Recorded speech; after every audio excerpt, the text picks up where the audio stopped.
welcome to yet another exciting episode. Today we're reviewing the Gatoma motorcycle, the GTZ200-8.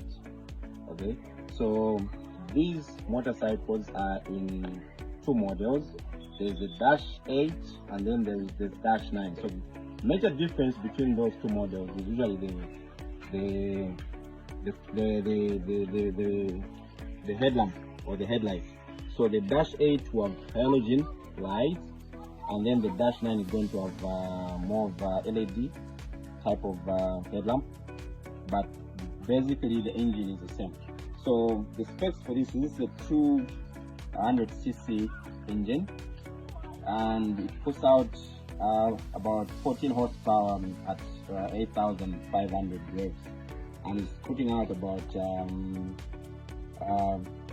12 Newton meters of torque at that rev range. So usually when you get these are meant for off-road, not usually meant for on-road.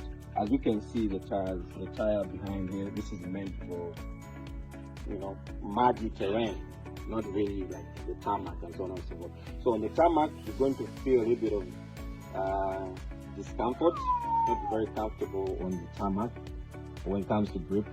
But obviously when you are moving in the dirt, in the the mud, the monoshock that provides all the comfort that you need. Yeah. So this obviously the top speed for this is about 95 kilometers. It tops out at that range, and you really feel it. So I think now it becomes a little bit lighter and so on and so forth. Okay. So owning this bike, what are things that you need to look out for? So this bike is not very fuel efficient. So if you're looking to buy this, you're going to be looking at 25 to about 30 kilometers per liter, depending on your driving skills or how light or how heavy your hand is, your right hand is. So yeah, if you're looking to find something that is more fuel efficient, probably you need to get the 150 motorcycles. But if you're looking for speed, torque from the dig, this is the motorcycle to go. So yeah, that's some of the pros. So some of the cons for this is that when you buy this, most likely you're going to find these spokes that come with the motorcycle, most of them are going to be breaking off. So you might need to start replacing them. And when they start breaking off, that means the tire also starts losing its alignment. So you need to start taking it to somebody going to tighten the spokes and also put the wheel hub back in its alignment.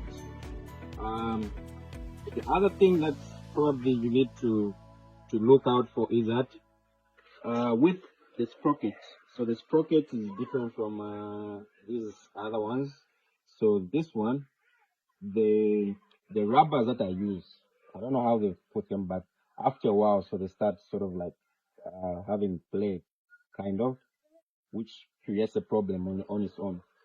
And the fact that it has this drum instead of the disc, so the drum obviously after a while it's not very efficient, when it comes to braking and everything else. And every now and then, when maybe you take it to a car wash or something those lines, water gets in, then you start having a squeaky sound as you are braking. Okay, and I think the other con that you need to look out for is that it has a lot of plastic. So most of the plastic after some time will start breaking off. So yeah, like for instance, this is the shock absorbers. So obviously when you brake or run into a bump that is a little bit hard on the bike, this will touch that part. So I don't know how they made that, whether this is too tall or whatever needs to be done, maybe cut that part off or not. Things like this plastic part, this is the braking system that sort of like transmits the to warn somebody if you're braking. So after a while, since this is plastic, it sort of like breaks off But I think that's a 20 quarter or 30 quarter part that can be easily replaced. Other than that, I think this is one of those monsters that you know, if you're looking for speed, you need to get, you know. But if you're looking for fuel efficiency, probably not the best bike to get. Okay. All right.